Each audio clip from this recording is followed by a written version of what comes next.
All right, Lord, thank you for allowing us to come together once again to share in your word and experience all the ways that we can glorify you through digital technology. And thank you for giving, much needed respite to those on this call. And hopefully this will be a period of, a break from some of those things, and we can have fun exploring on your behalf. In your name, amen. Amen. All right. Well, sticking with a couple of scripture and activities, I want to kick off with an activity first, and I just want to show you a couple. This is a really fast one, so you're not overly warm, overly thinking coming back into one of these sessions. Um, but there's this saying here that do geese see God? So this is a very special statement, and I wanted to see if you could interpret why this statement is special. Was it do geese see God?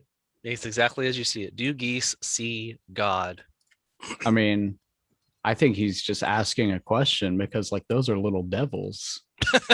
Geese, man. Hate Yeah. them. I don't know. That All right. says that WACE 2021. Is that what you're talking about? Oh shoot. You know what?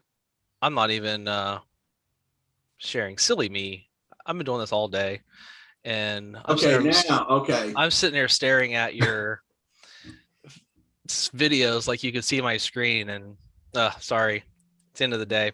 I pulled it down here like you could see it. So this makes more sense. So Do sorry. geese see God? Do geese see God? So when you type that in or you see it there on your screen, what do you notice? What makes this special? Oh, it's you can read it backwards too. You got it. Let's do another. Let's do one more, and then this will make a little bit more sense too. Was it a cat I saw? Man. So you hit it on the head there, Ethan. That's pretty good. Now, obviously, I really pushed that. What makes this special, right? So it meant something that you wouldn't see this right away, especially if you just saw the question. But it's called a palindrome. Mhm. So the palindrome is the same word or phrase spelled backwards and forwards exactly the same way. Oh, yeah. And Okay. so I thought this was really interesting, because a lot of today's theme is going to be just like I shared in the email, images, design, visuals. And this is an example of something that is simple yet creative, but within just the statement of what you see, there's a lot more meaning or multiple meanings that can be drawn from the text, the images, and those types of things. And these are two that I wouldn't know when you read them. It took me a while, like, that is that really a palindrome? And then yeah, it sure is. Because you don't believe it, because when you're asked, okay, what are some words and phrases that you think are backwards and forwards? You usually think of 3-letter words because those are the easiest for our minds to process, like mom, dad, pop, those types of things. But when you get into statements like these, it's not, they're complicated and a lot more thought's been put into them, but they still are palindromes. Very cool. Yeah. So that's a little warm up activity, as we as we kind of get into it a little bit. When it comes down to why does that apply to today in Scripture, I wanted to share that excerpt from Exodus 35. Then Moses said to the people of Israel, "See, the Lord has called by name." Now my pronunciation is going to be terrible, Bob. Bezalel, the son of That's, Uri, that's what I son would of call it. son of Hur, and the tribe of Judah, and he has filled him with the Spirit of God, with skill, with intelligence, with knowledge, and with all craftsmanship, to devise artistic designs, to work in gold and silver and bronze, and cutting stones for setting, and in carving wood, for work in every skilled craft. And has inspired him to teach both him and Oholiab. Now I'm no, I butchered that one. The son of Ahisamach, of the tribe of Dan. He has filled them with the skill to do every sort of work done by the engraver or by a designer or by an embroiderer in blue and purple and scarlet yarns and fine twined linen or by a weaver, by any sort of workman or skilled designer. And so what I really kind of took away from this, and now obviously I'm not, I'm not a Bible scholar, so the context of this I'm less schooled in. But what I gather from the lens of what this scripture says is one that you know people have their art or their talent, and the one thing that I pulled away this, I know that I don't know if it applies to this particular time period, but I know that blue and purple are very valuable colors back in the day, and they were very hard to come by. If you had a blue or purple anything, then you were more of the a higher end royalty type of line. I'm not sure if that's true here in this particular space, but I know for a fact that up in, the Scandinavia time period in this area, blue was a very, very royal color, because it was very hard to come by, the indigo and the types of hues that would be to create that color. So when I see that a border of blue and purple and scarlet, and then combined with the fine twined linen, this is, somebody who's very, very skilled, because you're not going to mess with those types of things without a lot of practice, because you might mess it up. And if you mess it up, you're going to pay a high price. So this is these types of skills are very much encouraged, especially in this day and age. And people have that, even back then, just like they do today. The work of a designer, a weaver, the artistic work that gets put into things is just as important now then as it is now. So, well, how that goes back and forth. I just thought that was really interesting, because I don't hear a lot of stories about, technology, one thing, but technology is meant something different then. But when you think about design and art, I don't hear a lot of stories from, the Bible related to artwork and, designers, and things like that, even though I'm sure there are many, but they're just not the most common ones that I hear. I think it's really, really good way to think about, our conversation today when we think about images and design and memes and all the modern takeaways from those things. Yeah. That's really insightful, Sean. Really insightful how you link that. Very good. Oh, thanks. Super, super. Not bad for a non-Bible scholar. Well, I appreciate that. I'm not a Bible scholar, but I really like, I have a little bit of a different lens when I read it, for obvious reasons, and so it's fun to really apply, the teachings here to what we do today, because it is relevant. I mean, it's so relevant, even in ways you don't think it is. So it's really great. All right. Well, stop share there, and just want to really kind of open our conversation. I kicked out a topical question. One, I have an overall guide and some sites that I can share, but I really want to give, open up the opportunity for you to share kind of your, insights or takeaways into, how graphics impact you. And most often, this question isn't like, I saw a meme and this meme was really popular, or this meme rubbed me the wrong way, or something along those lines. When you think of, graphical impact, and we touched on a little bit in the early weeks, we talked about website design. So when you think about graphics and design, what are those things that you think of, and how do they make you feel, or what do they make you do?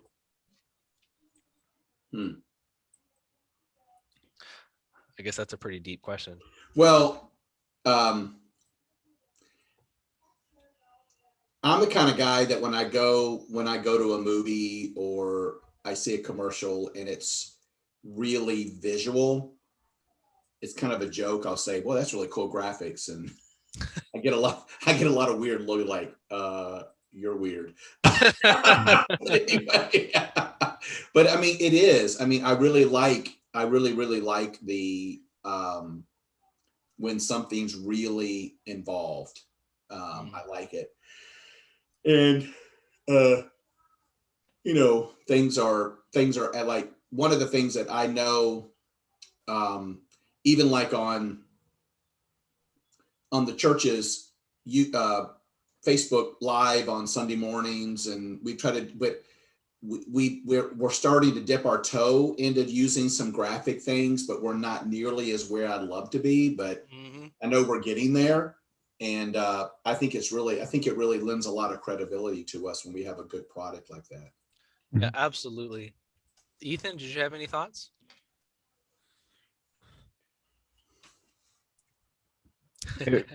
I'm sorry. I'm so No, what that, was the question again? no, that's all right. Really, how do graphics, memes, visuals, when you see them in a news feed, what types of reactions and feels do you get when you see those? Well, me being a person that like has dealt with kind of like uh building kind of graphics and stuff.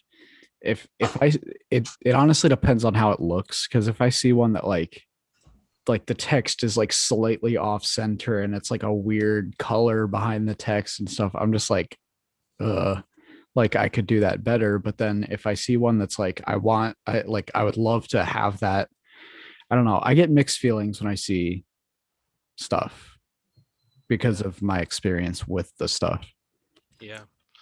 And a lot of that has to do, this is all, it all connects together, right? So when we had our social media conversation, a few weeks back, all of these images, really work together and play a story, but some of that is controlled. You can control what you see for the most part, not always. But getting your newsfeed and curating that and hiding the topics, the subjects, the people that are negative influencers on you, and making sure that you only see what you see. And when those images that you see in your feed or we put on our website or anything like that, they all make people feel a Yeah, certain way. I agree totally. One of the mantras that I have, in every job that I have and what I advise people, I love working with real photography, especially when, I was talking with Jason last week. There's no recording from last week because we reviewed his company website and that's Oh, all we okay. talked about. So it was basically, he asked, what do you think of it? And we talked a lot about that. So it was really just a one-to-one. So that's why there's no recording. But I bet that really, was really helpful for him, oh, though. it was an awesome conversation. I I really bet it enjoy was. those. And he started to see the application of some of the conversations that we had in our earlier group meetings and see how that plays out. But it also was reassuring because a lot of what we talked about, his sister, who works for Groupon, as you may remember, gave him very similar types of feedback. So it helps validate when you have multiple sources telling you the same types of things. Mhm. So now it's just a matter of finding the time. Yeah. But those so one of the advice so back to the one of the advice that I always give my team is, especially working with real photography, and if you're going to use people, you always want to show the whites of their eyes, because I don't you may notice that now that I told you, but when you see a photograph, people always look for other people's eyes. It's human instinct. We always look to see into the eyes of the other people, even in photographs and memes and things like that. You always notice their eyes. Mm. You could do your own type of personal study. If you take a bunch of photos and you crop them all so all you see is from just below the eyes down, you will feel really weird. It will bother you. Like your skin will crawl, but you may not know why until you Mhm. realize that all the photos are cut just below the eyes and cropped. It's a really eerie Really? feeling. It's like the Lay's bags where it's just like the bottom half of a person's face. Yeah, there was a business school, I think, in Eastern Canada, that did that as part of their branding campaign that they did several years ago. Actually, it's probably 10 years ago now. Um, Back when I worked for Ohio State's business school, I researched a lot of those types of things, and they had a campaign where every single graphic, banner, print material, everything they did, their gimmick was cutting people's eyes off, and they got a lot of attention because it makes people feel weird. And so I choose not to do that. I don't want to make people feel that way, but it also draws you in to whatever Mhm. that image is. So when you look at, we have so many great images, at Impact City, and the photos that get taken, and what's shared on Facebook. And, again, back to, the sharing my screen, our website design, we know based on the Wayback Machine that this image has been here for at least 5 years. We know those things. But that's where we have an opportunity to take a lot of that work, um, on our presence here, to show the people, to show, the things that we do at the church, and, share God's story and the impact that we make, from other people. So when you see Get Involved, you know you don't you see some people's eyes in this photo. It's a little bit pixelated, and I think this is a real photo because I think I might It see. is a it is a real photo. I mean, there's Jeff Yeah, Weiner, there's there's Meredith, there's Mhm. there's Ron's wife. Kelly. Yeah, so I Now thought I this is about recognized people. this Uh, guy here, That this is guy Ron. right there. That's Jimmy. This one. Yeah, the right up. Sorry, yeah. So it'd be to the right of Justin, the older gentleman. Oh, this guy. He's next to Ron. Yeah. Yeah, Jimmy hasn't been to Impact in about 5 years, so it's at least 5 years old. Yeah, that's an old picture. Yeah. Sometimes you can tell, like, how old is Ron's daughter. But Oh my gosh. the thing about these types of things is the age of the photo doesn't matter. Mhm. It's how it makes you feel when you look at it that matters.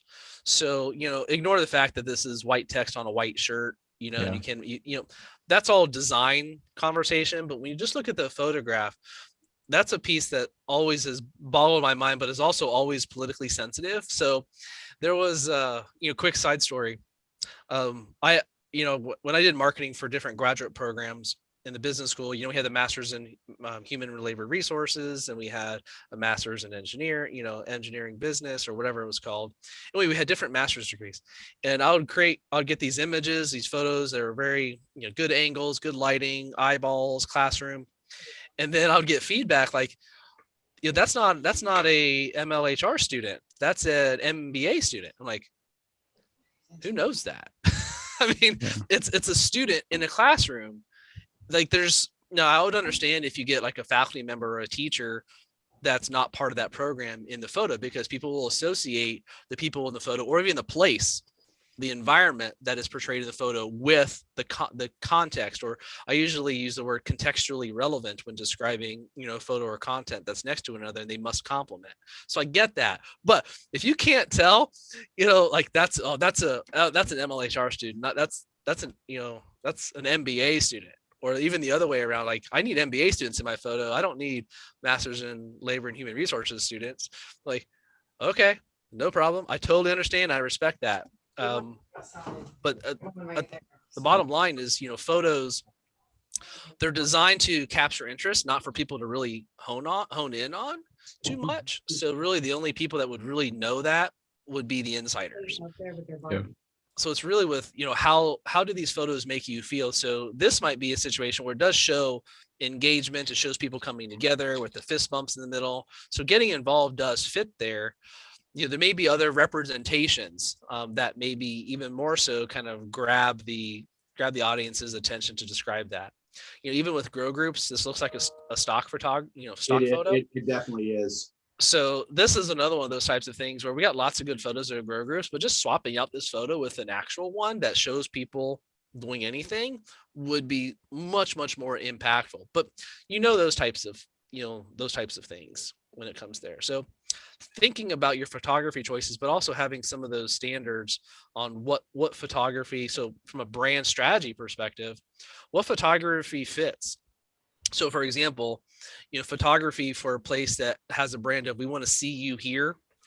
You want to get photos that show people interacting in the space. So like one of the photography tips I used to give was for the brand that I worked with at the time, it would be creative angle, showing a person and the environment with with lighting that is front lit on the person, not backlit.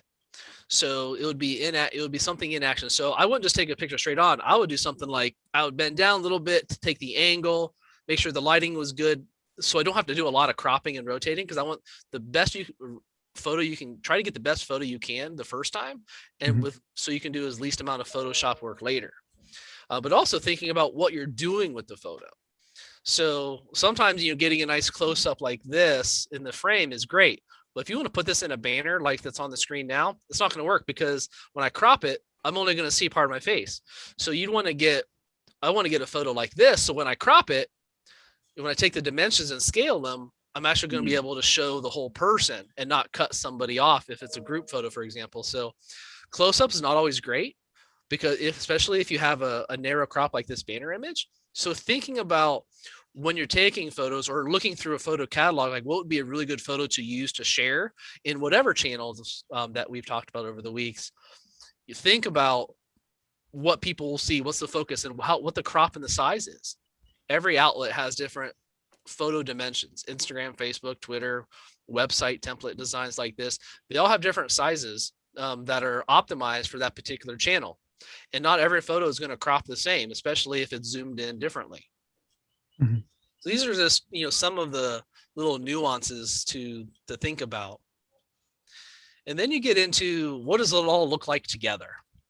And I don't have a before and after example, although I should have prepared for one now that I think about it. But if you go through the church's like Instagram feed, I don't have it up here right now. And you look at all, or even the Facebook photos, that one I actually might be able to pull up faster.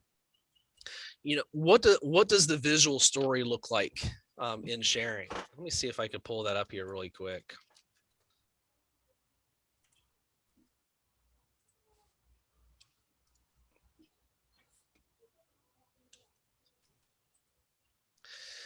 So if I'm on the church's Facebook page, and if I go over to photos, and let's just say I go over to, I don't know, all albums. I guess all the albums in here are really good. I didn't know if there was a place that you could see just all the photos in running place to each other. Oh, all photos. Oh, see, look, I knew there was. I just had to scroll down. So when you look at the story of what this says, what is here? So what do you see?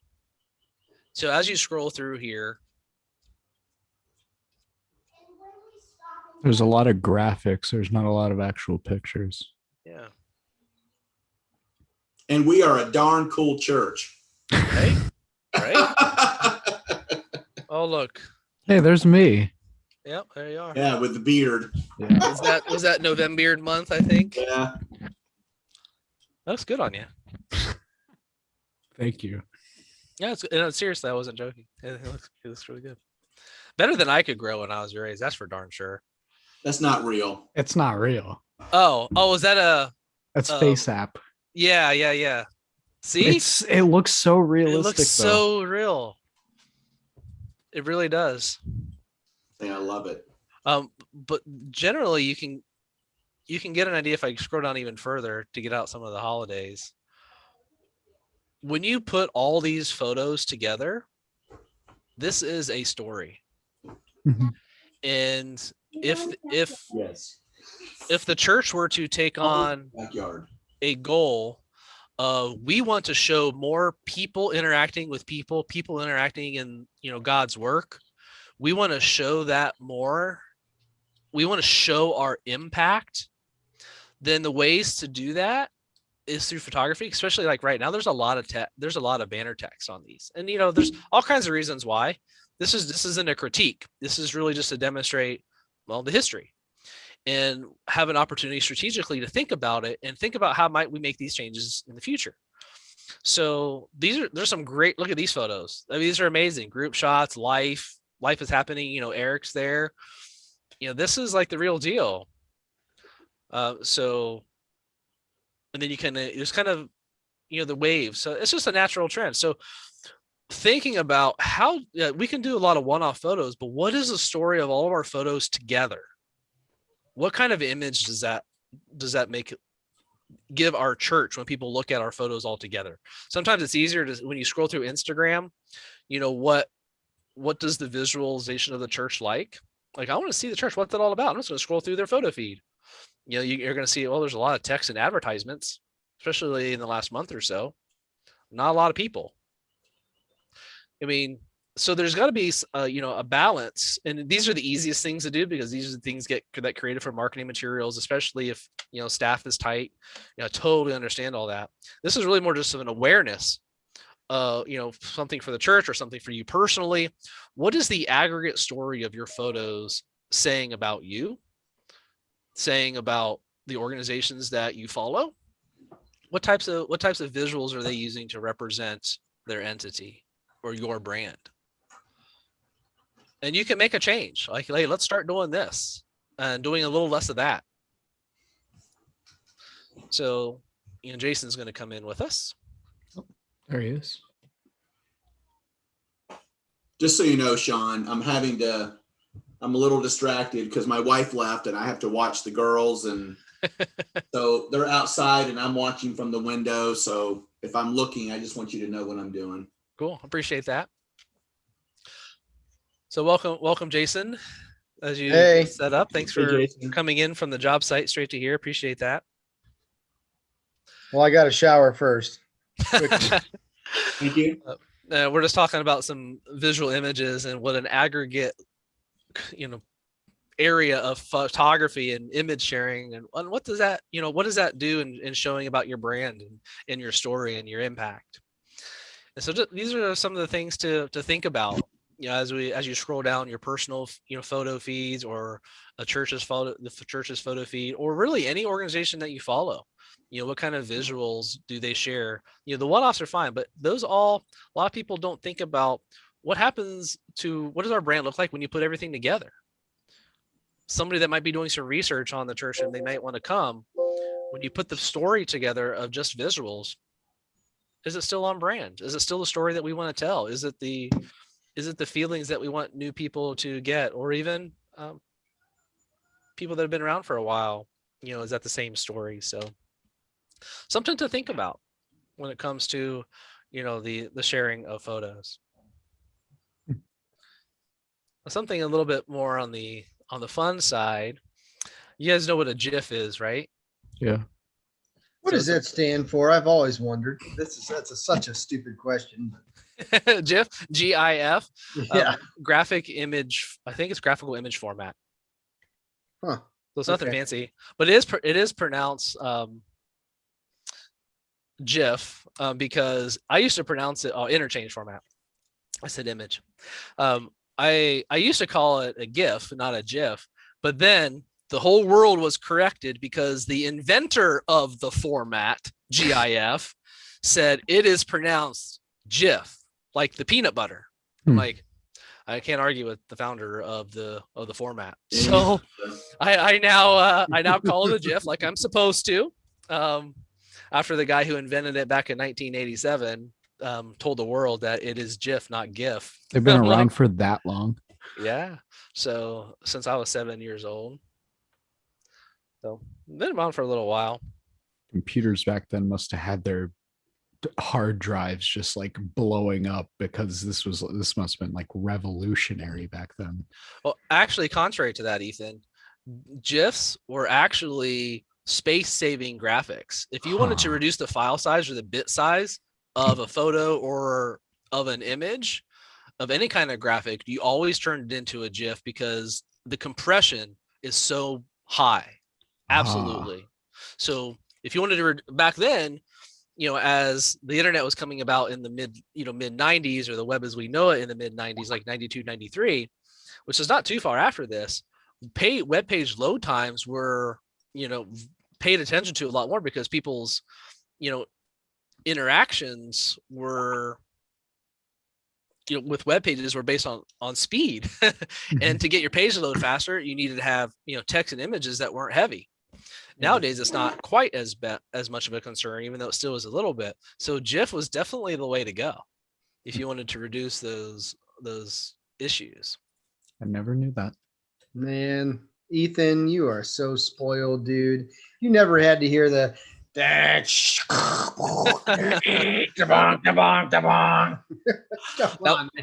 would be a modem, Ethan. That's what my computer sounds like if I try to do anything more than like a couple games. Yeah, but you gotta wait. You gotta wait 5 minutes just to get on the internet. Then once you're on the internet, you gotta wait another 30 seconds for the page to load. Man, it must have been hard back then. It was. You have no idea. I mean, we went outside and played, and didn't care what was going on in the world, because all that mattered was what was in our yard. Wow. I'm just teasing. Pioneer days. Do some Yukon trails and come back, and maybe your webpage loaded. That's right. So that's a great question. Another thing that's kind of fun, we mentioned memes briefly, but have you ever been to jiffy.com? Yes. So I will put this in our spreadsheet. I got a couple links that are going in over there. But I actually did. Jiffy is a GIF or Jiffy is basically a GIF image that is like a snippet of a movie or an animation, and it's on a loop. You can create these in Photoshop. You can basically create, put several images together, or you could, like I used to do that. Like if I took a time lapse video or a photograph, so like a puzzle that I'm putting together, I could stitch them all together in Photoshop and say, put all these images together and rotate them every X amount of seconds, and it goes, and it puts it on a loop. Actually, websites do that. You don't have to put it in Photoshop. If you just do, GIF creator or GIF animation or GIF anim, creator, you can actually do that on your own. So I just typed it. Jiffy is one of these. If you see a meme or you see things like this, you see these in your feed a lot. People use Jiffy to find really quick memes and to share in feeds. I know some folks in GroupMe, show these every now and then. They'll download a quick one and post it or something like that. So I just did a search for church in Jiffy. These are the top results. So you can see some of the ones in here that could get used. It's just a kind of a almost infinite resource of GIF anims to share. So this is one of those kind of meme creators. I know that if you use GroupMe for some other groups and you upload an image, you have an option to turn it into a meme with some text overlays and things like that. So this is a great resource. Does anybody have another word that you'd like me to try? Just for fun. All right, you're gonna make me pick. I'm gonna pick Star Wars. Star Wars. There you go. So some of the more popular ones, Admiral Akbar, it's a trap, Obi-Wan. But you can get a lot of there's a lot of good meanings you can pull out on these, or if it helps tell your story or share a meaning of some kind. Oftentimes images can do that a lot easier than words, right? And statistically, people that post or organizations that post in news feeds, like social feeds like Facebook or Twitter, the engagement rate for a photo or video is exponentially higher than just text. That makes sense, right? People are scrolling down their feeds, they're going to stop at something that catches their eye or gives them a chuckle or something like that. And those are the types of things that get people to slow down on that scrolling and look at you for a second or two, or maybe a little bit longer, probably not much more longer. Something there to give you a quick like, maybe respond, comment, something along those lines. And oftentimes pulling in, kind of a funny image or something along those lines. Hera from Rebels, she, tells your frustration or something like that.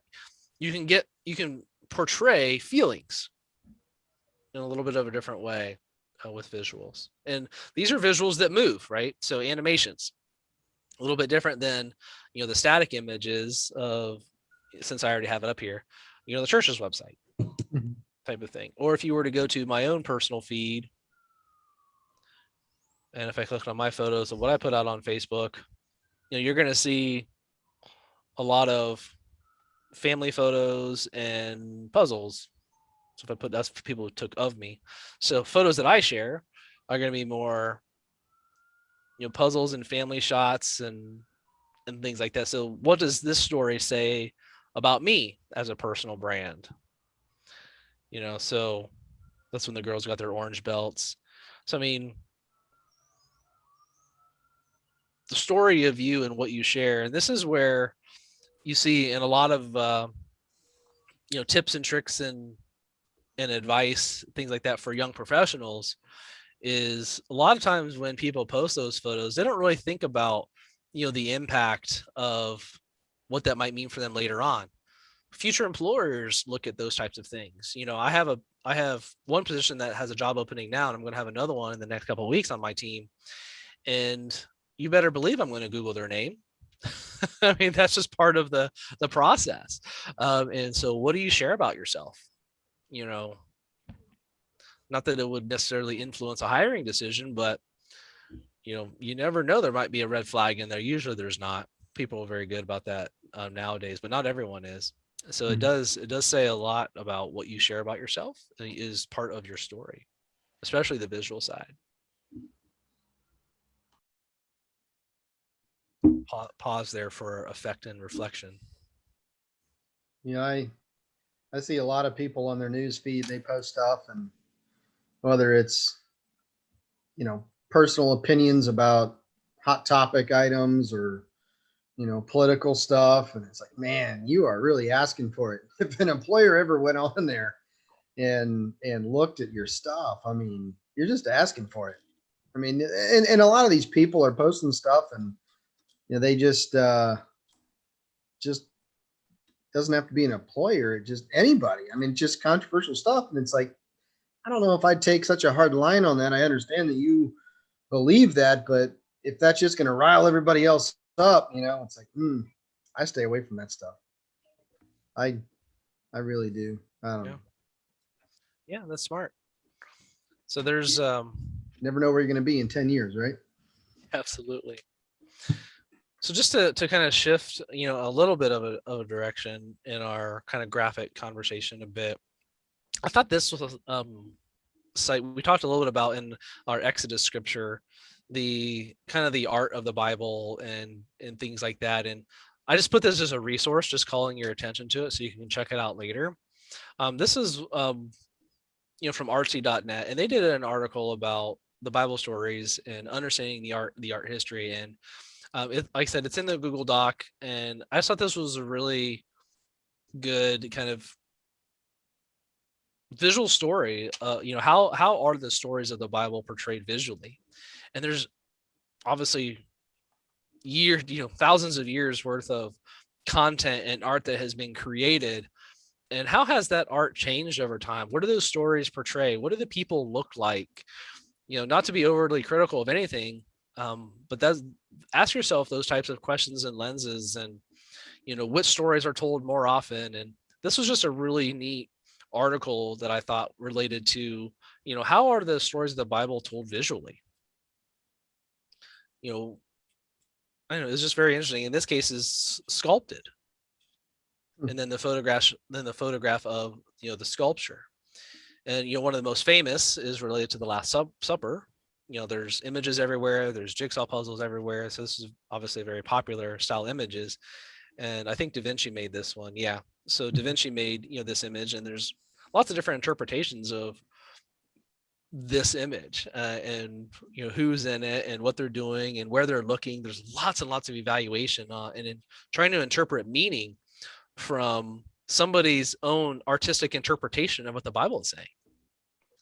And sometimes, and over time, this was painted when in like 500 years ago. 500 years ago, this was painted. I mean, how has this piece of art influenced the way we think? Now, it'll also blow your mind, like, what is the image of Jesus? That always blows my mind when I even start thinking about that, because a lot of the interpretations, I know if Bob were on, he would say, there's there's descriptions of Jesus to some extent in the Bible, but there's no photographs. No one took a picture of him. No one's got their camera out, witnessing a miracle from Jesus and recording it, posting it on YouTube for everyone to see and question its validity or not, and have all that happen. None of that existed. But we have these artistic interpretations that have been emblazoned in all of our minds of what people looked like then, what was the meaning, why is this guy leaning in this way and looking at this person. And there's a lot of interpretation that can be done, and sometimes they shape how we think things really were, even though it might have been an artist interpretation from 500 years ago. It's really neat to think about. Some of the most popular versions of Jesus are portrayed in different ways. So I thought this was a really neat article that I thought I would point out in this. What I don't like? I don't. Maybe this is not the time to say this, but yeah, go back. Yeah, right there, that picture right there. Look how scrawny the dude is. Look, I mean, this looks like. I don't know. I've never liked any of the crucifixion pictures of Jesus, because I feel like Jesus was probably this 5'8" to 5'10" dude that was built like a daggone brick house. I mean, this dude probably had muscles coming out the wazoo. He was a carpenter. Maybe not. Maybe I'm wrong, but I'm thinking of a big, buff, strong guy. And every image that you see Jesus on a cross It's this scrawny little puny little person. And I'm like, I don't know if that really is what it was. I don't know. Does that, what do you think? I mean, it's kind of interesting. Well, I'll take it from a non-scholar angle and talk about it from more of an objective strategy perspective. So if you see somebody that's in this type of situation and they look at how they look will portray feelings. So if you saw, a big burly dude, really built, sacrificed, it looks less meaningful. You don't have as much. Now I'm speculating, I'm projecting. So take it for what it's worth. You're not going to have as much empathy or sympathy for this person. You're going to look at this, man, that's a scrawny guy. Man, he must not have been eating a whole lot. He must have been starved. You start to really feel for what he must have been through based on how he looks, like malnourished. Gosh, you start having these feelings subconsciously based on how this person looks right now. And that really lends itself to the crucifixion visual much differently than if he was built different. That's why you see, like, in your your AC, what's it, the pet, the ASPCA or whatever it's called, the pet people or the starving people in Africa that are asking for your donations. You're not going to see the healthy ones. You're not going to see the people that are doing okay. You're going to see the ones that fit the narrative or that help with people's feelings. You're going to pick the images that tug people's heartstrings, even subconsciously. So if you had a super healthy dude that's getting crucified, that's going to mean and make you feel different than seeing somebody that is impoverished or has chosen this type of life and or was forced to do certain things and starve and whatever otherwise. So it's very purposeful. It's all every image you see that's presented like this is very much by design, even if it's subconsciously portrayed by design, because it's going to infer different feelings in people. Right. All I'm getting at is I guess when I look at a lot of these images, I don't feel like they're historically accurate, but what does that really mean? Does it matter? I don't know. Well, the thing is going back to what we saw in our Facebook feed, the more you see photos, the more real they are, and it must have been that way. It's kind of human nature. So the more often you see this particular Last Supper photo, you're going to go like, well, what? That is what the Last Supper looked like, because you've seen nothing different. There's been no other interpretation. So this must be true. Yeah. And so that's where, that lends itself into all kinds of different topics of getting the whole story and, this is one person's interpretation. And, there's all kinds of those, basically it's being, a good, educated, type of person where you question but not criticize, and then you learn and explore. So just thinking about these things differently. I think one lesson that I had a long time ago, so I was preparing an annual report for this organization, and it was a collection of, the good stories and the stats from all year long. And one of our leaders at the time, she flipped through it, and she literally, from all the people that were photographed for the stories and, and all that creative angles that I was telling you about, we had to count the political affiliation of every person in the annual report. Republican, Democrat, and we had to make sure it was evenly represented. I'm like, oh, well, that's an identity of an angle that I didn't think about, because we always think about visual diversity when you think about annual reports. So you make sure the visual identity is balanced. So it's not all white people, it's not all black people, but there's a good balance of the audience, right? But political affiliation was not an identity that I typically did the math on, like how many females, how many males, skin color variations, and all the math. I was like, yeah, okay, I usually do all of that, but that was the first time I had political affiliation play a role in identity of a report, or even a website for that matter, or anything digital. Making sure you have identity equally represented, even on the political side. And this was like 10 years ago, before even the current drama was all in play. So it's always been a thing. But there's more and more of this visual identity and the equality and representations that are being thrown out there now for evaluation quantity, for better or for worse. And a lot of it is visual representation, photos and videos, things like that. And Sean, to your point, it's interesting because this had some of the most recent feedback, I guess is the best way to put it. I'm not sure if it's criticism, but feedback that Justin and I have gotten from some people that have attended our church is that we claim to be a multicultural, diverse church, but they don't see it played out on the stage. Yep. So they believe, so they think that is, I don't know the word, but Right. I've had people give us that feedback, say, you claim you're diverse, but you're not, according to what's on your stage. Yep. That is my everyday at work right now.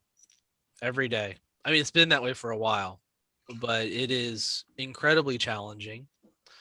I'm not going to say a whole lot about it because I know I'll get myself in trouble, and I've been trained to keep my mouth shut so I don't get myself in trouble on these types of things. But these are the challenges that are really hard sometimes, especially depending on where you live and who your audience is.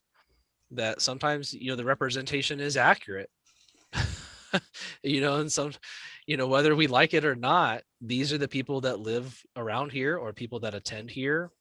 And whatever goals or actions that might be to change that, you can only change it so much. And that is really, really hard. Yeah. I know some of you follow the Daily Wire or Ben Shapiro. That I think that's balancing the more traditional media with those types of stories, I think presents a better full picture. And I wish more people read stories of both sides of this type of situation or context or debate or whatever you want to call it, because they would have a more rounded view and a more understanding view. And I wish people did that. Well, I don't. that kind of makes me laugh, Bob. I mean, and Sean, like, I feel like if you have people from different ethnic backgrounds that want to come or be part of your business or apply for a job, then you hire them and you become more diverse, right? And if you have a neighborhood, Pataskala, and there's not a lot of diversity, well, then the church is going to reflect that, right? So Correct. it doesn't mean that you're not inclusive. It has nothing to do with that. I don't know. I just kind of shrug that stuff off and laugh because that, who cares? Like what does it matter if there were a lot of other ethnic backgrounds that moved into Pataskala and they wanted to come to Impact, we'd be like, great, come on, let's go try out for the worship team. But until that happens, that's just not our makeup. So if there's 5 people that are like, yeah, you're not exactly as diverse as you advertise, well, it's because our community isn't, right? And by the way, Jason, that's precisely what Pastor Justin said to those people. Oh my gosh. Exactly. It's like, And I'm really, that is one of the things that I enjoy about, our church and the stances and things. It's just keeping it real and not always bowing down to this community pressure. So, you know what, this is how it is. We're not trying to be one way or the other. We just are who we are as a people. right.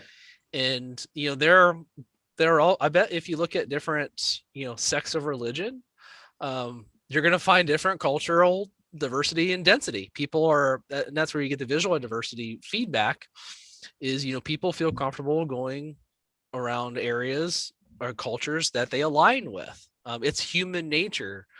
It's an animal instinct to align yourself with people that are similar to you. It's, I don't know, I'm going to get myself in trouble for probably saying that, but, generally there are certain instincts that we have as animals on earth that we have that are unavoidable.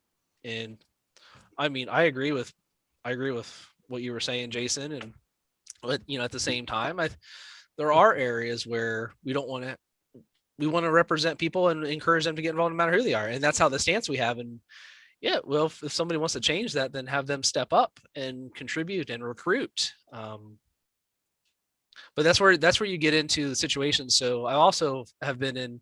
This is also years ago, but we had a push in our digital publications properties to apply a more diverse approach to our visuals of like we talked a lot about the eyeballs earlier, more people of color, more people of the, well, eventually, believe it or not, I eventually got critiqued because we were too diverse. I didn't have enough white people. I'm like, okay, so I went a little bit too far. Too many of our photos and features of students and faculty, et cetera, were of color. So I need to balance it back the other way. And so I don't know. It shifts. It ebbs and flows. Over time, at what level of density and diversity, equity, and inclusion that you feel like you need to go. Um, in some cases, you have to look at your organization's brand. So where I work now, it's an international campus housing association. So we have a responsibility to represent not just the people of the United States, but people that, we were working with the university in India, I think Umamabad, or I can't remember the university's name off the top of my head now. We were working to get them, associated into our member map. We needed their latitude, longitude, those types of things. So we represent a lot of different people and backgrounds and ethnicities and nationalities. Well, that's different than Impact City Church, whose really main is this central eastern part of Ohio. In the surrounding communities. That's a totally different target audience. So the representation should be accurate based on the people in your area and the people that you want to attract. And if you have an opportunity to apply some diversity, you also want to be careful not to do I'm not going to say this right either, the token person of color, right? You can't just have one because that looks like you're trying too hard. So if you're going to do it, you need to do it a little bit, make sure you have enough and have it holistic enough. Otherwise, it looks like you're checking off a box. So not to be insensitive, but those are the things that you have to be cautious about. So you don't want to come across how you're checking off a box, because that will have the opposite effect of your initiative. So these are all lenses that have been on my radar for years, but are really elevated right now with all the things that are happening places, and all the things people are not getting the whole story about and just using pieces of a narrative to tell the story they want, but they're using that as ammo. Well, visually. And I'll say this, okay. One of the things that Justin said, because the person that did the feedback, and again, I don't think they were really being negative. I don't want to give that impression. They were just asking the question. So what they recommended is that Impact City start doing ministry in other diverse communities. And Justin had a very interesting feedback. And Justin was like, well, here's what you need to know. Impact City already does outreach in other diverse communities. For example, our Peru ministry. That's a great example. We already do that. The other thing, though, is that the mission of Impact City Church, the vision of Impact City Church, is to connect the city to God. And the deal is that Impact City Pataskala exists to connect Pataskala to God. So he's like, we love Columbus, we love Newark, we love Reynoldsburg, but we're not in those communities. We're here. So we're going to reflect, because we're in Pataskala, and our first and primary objective is to reach our city. Yeah. Okay. Go to Hilltop. Go walk into a church in Hilltop and see how many white people there are. Exactly. Then go complain to them that you don't have any white people in your church. Exactly. That won't happen. Yeah. So the bottom line, and again, it's one of those things to where, because this is the cultural push. Unfortunately, churches are getting snagged in that process. And it's not single out churches either. Everybody Oh yeah. is getting caught up or snagged or, for better or for worse, into this type of situation, and it is very, very difficult to navigate. Yeah.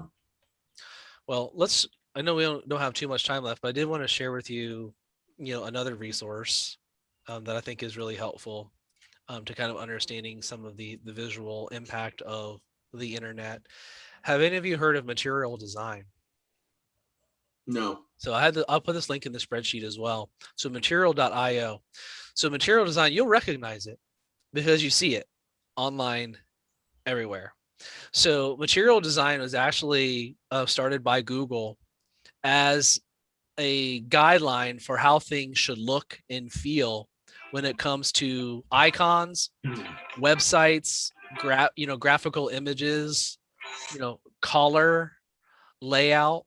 I mean, all those elements that you see in some of the more modern web designs have their foundation now inside of material design. Oh. So if you want to get an idea on why are icons designed the way they are, spacing, circles, shapes, the way things look, how colors work together, it all comes back to the material design. I already clicked on that one. Elements and components of how things look and feel and relate to one another. Why do date pickers always kind of look like this? Well, because material design says it should. And what's interesting about these material design principles is, one, this design has been adopted so widely because it's so solid.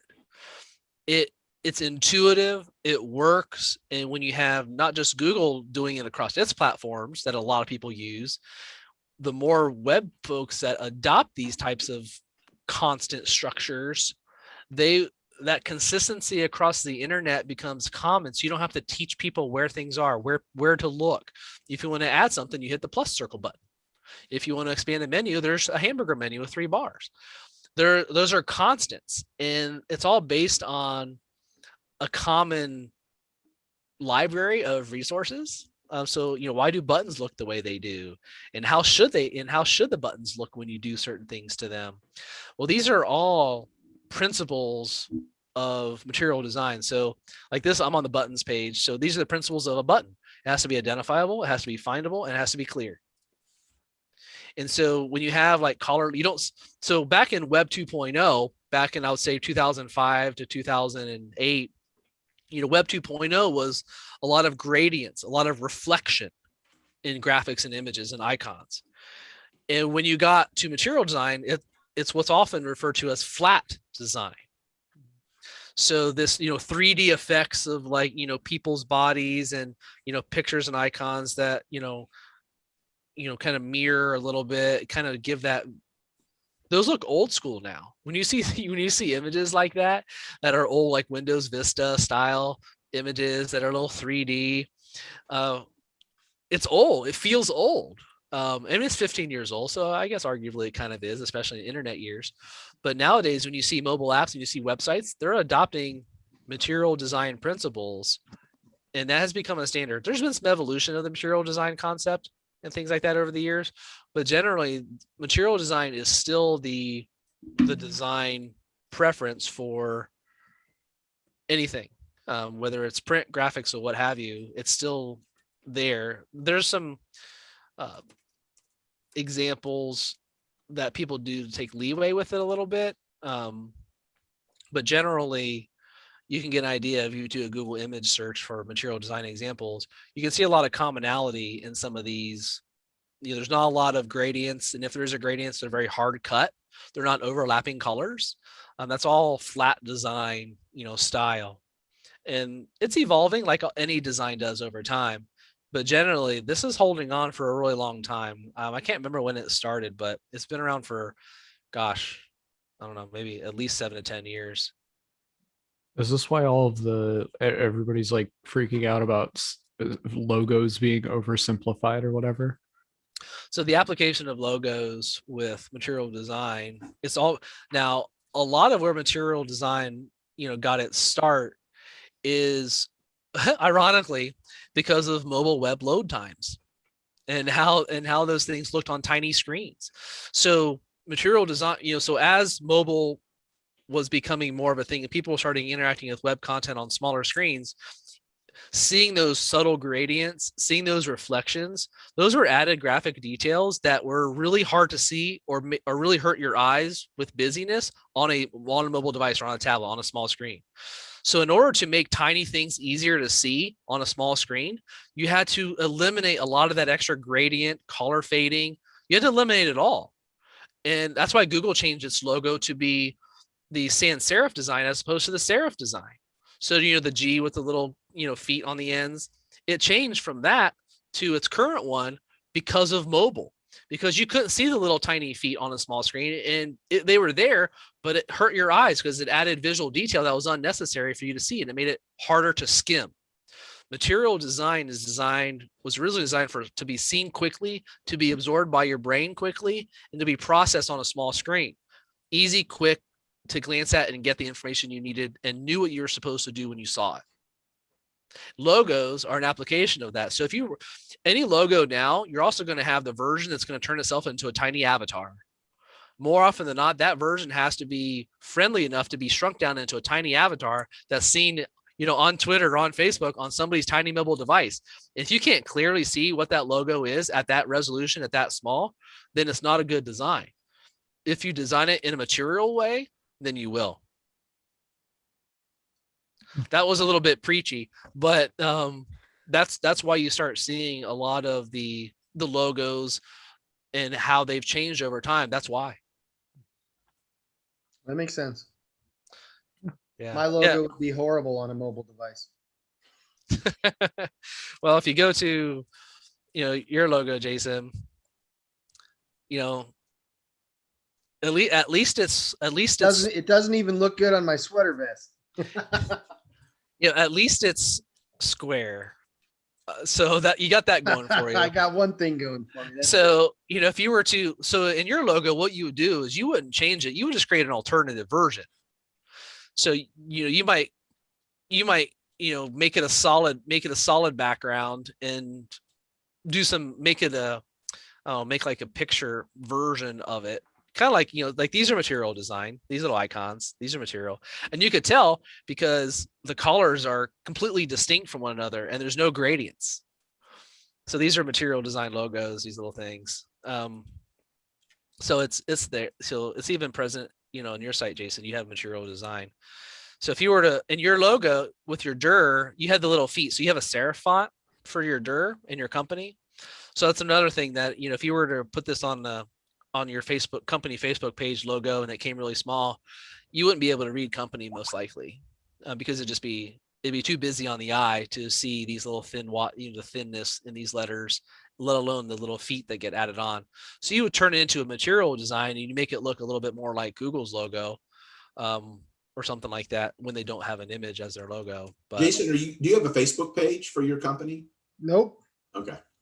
Just making sure. Sure don't. No, I picked that example because I knew he did it. So this is an example of Google's original logo that they had for years.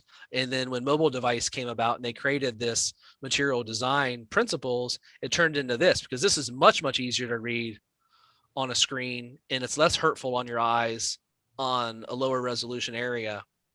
And it's much more easier to see this on an icon logo as opposed to this capital G where you have this thinness. See how this gradient, see how it looks 3D? That's your old Web 2.0 style logo. This used to be really hip and hot and the thing to do. Back when they launched, if you take the Wayback Machine back to when Google was first founded, they had this design. So you can see the evolution of the Google logo. And even if you take something like this is their Photos app, used to have multi-colors and now it's just this. So it is a simplification, but it's for all those design and usability reasons that it got much simpler. So Jason, you could go to like, Fiverr and have somebody, take a shot at redesigning your logo to make it more material design. You ever heard of Fiverr? No. So Fiverr is Is that the wrong one? I think it's the right one. Yeah. So Fiverr is where you could basically post a job and have a person say, "Hey, I want to. Can somebody, material design my logo, and I'll pay you $10." And people pick up that work, and somebody will, some freelancer somewhere in the world will pick this up, and um, whatever I've the heard of agreement is, that. you can do Yeah. it. You know Yeah. what? My old boss at GNR did that. He threw something out on the internet on one of these websites to come up with a logo Hmm. for GNR Auto Repair, and sure enough, they did. And we put it on T-shirts and all the letterhead and everything, and it was pretty neat. Yeah. He So actually he didn't even pay people. He threw it out there, and I guess people would take the job and they would design a logo and they would submit it, and then he would only have to pay the top three. yeah. I don't know how that worked, but So this yeah. is so if you drill down into logo design, these are people that are offering their services. So this like I will design two modern minimalist logos for you starting at $10. So these are people that are offering their services for work. So you could have, you could submit this, Jason, to a site like this. There's more than one. This is the most popular one, to my knowledge, that you could have work done like this, and you can have somebody take a shot at it. The people that I've not personally done this, but I know people who have, and usually it's pretty good. Sometimes you get something that's like, I'm not going to use anything, but more often than not, what people get, they understand, kind of what they're asking and who they're working with. But generally, the people have had good experiences with a site like this. So Hmm. if you find the right, kind of angle for that. So. Well, we are at 8:10 with our time. Again, these sessions are so hard um, to facilitate, because we're just like, I feel like we just start scratching the surface by the time we get to our hour and a little bit, and it's like we could keep going for so much longer for every single one of these. And this is just another session that I'm like, man, there's so many more angles we could touch with this type of thing, but we're out of time for tonight. So hopefully there's enough seeds here that you can do some of your own exploration. Any other, comments, thoughts, maybe a little rabbit hole that y'all want to go down before we break?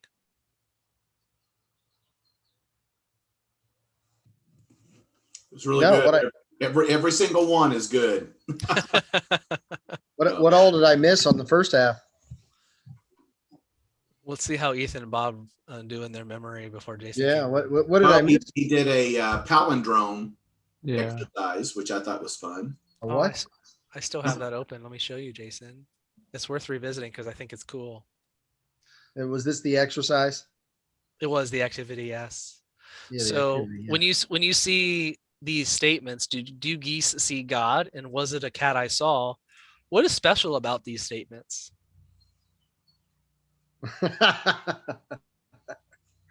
Was it a cat I saw? Did you see God? What is special about these statements? Well, okay. Right off the top of my head, nothing. So if you're not familiar with what a palindrome is the same word or phrase read backwards and forwards exactly the same way. A moment of realization. Huh? So if What? you No, I'm still lost. do geese see God, was Wow. it a cat I saw? It's the same. It's like mom, dad, pop. It's spelled the same backwards and forwards. Wow. Okay. So that kind of kicked off, in addition to Exodus 35, um, the kind of the lens of our conversation today, in that what you see may not always, there's always design in what you see. And I think the Bible is like a classic example of everything is done by design. But at that level of relation, that's different. There's an artistic capability to even text design, and I thought this was really neat. When I saw this, I'm like, oh my gosh, this fits like perfectly. Hmm. Who would have thought? Not I. So we went over the activity of the palindrome, and we started, kicking off the conversation with how images make us feel. So when we see photographs, graphics in our news feeds on websites, and we started the conversation around feelings and some of the feelings that are ignited when we see certain things, or thinking about how images and photographs make us feel and what captures our eye. And I can't remember if you were here for were you here for the white eyeball comments? No. So, one of the stories that I told was when people see photographs, especially those on websites and social media, humans are drawn to other people's eyeballs.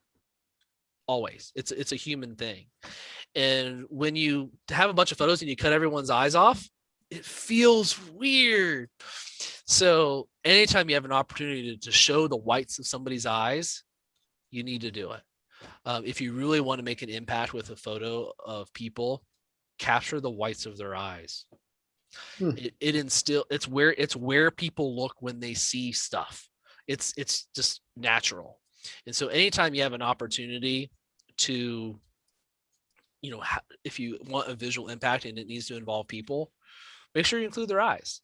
Unless I talked about a campaign that a business school in Eastern Canada did, where they actually purposely cut off everyone's eyes. So every photo was cropped, and it got a lot of attention because it makes people feel weird.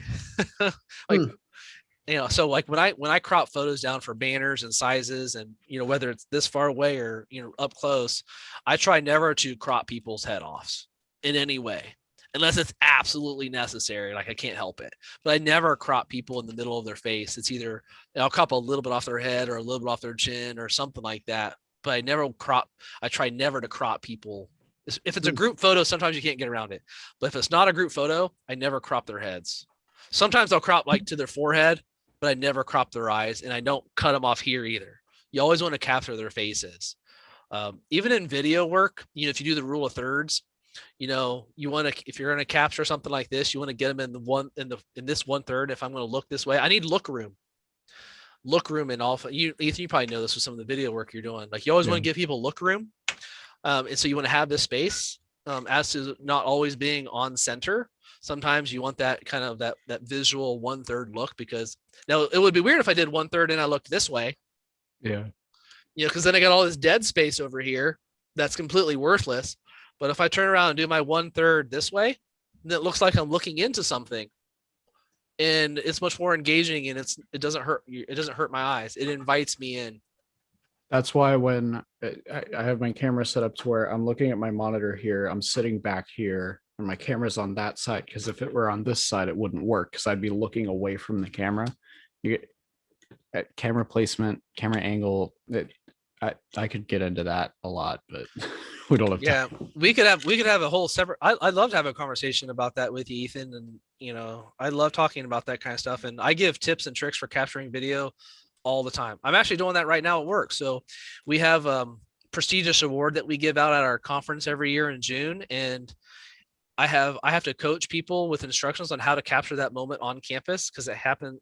I think there's campuses all over the world, because last year we had one from Australia.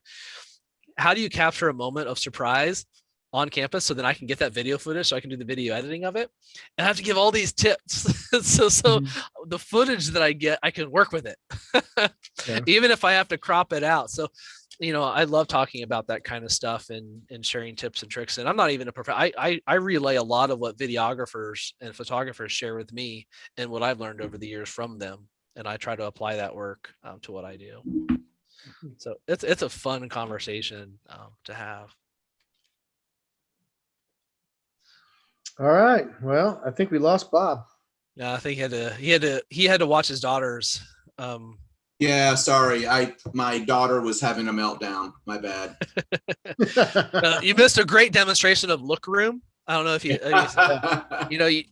the 1/3, so you're not like this with all this dead space, but you're using the look room of the 1/3, and so we were talking a little bit about that. So, all right, guys. Well, it's fun being with you tonight. I'll get this video recorded and processed, so only our group can watch it on the channel, and we'll see you next week. Which next week's session, I'll tease it out. next week, but it is about email and tracking mechanisms. Ooh. Oh, Really? Scary, spooky. So topic a lot about next week is going to about email, how emails are built, some of the tracking. So like strategy and planning, phishing, email marketing systems, things like, merge fields, databases, soft and hard balances. We can go over some can spam law that applies to the United States. We can talk about responsive email templates, all kinds of fun things. Email, I like talking about email because it's a simplistic form of development, but is also one of the most used and overused marketing tools out there. So it's a very fun topic next week, and how analytics are tracked, and how it's tracked in email. And then that'll lead into the topic after that, which is about web analytics and key performance indicators. And I'll actually take you inside of Google Analytics from my organization, and then give you Google's demo store that they use for training, so you can play with Google Analytics inside there on your own, with no risk. So we'll go over all those kind of stuff 2 weeks from now. But leading into that, we'll talk about email development, usability, and tracking mechanisms next week. That's awesome. interesting. All right. Well, see you All guys right. later. All right. Have a good night. See ya. Good night. Bye. Thanks, Sean. Mhm.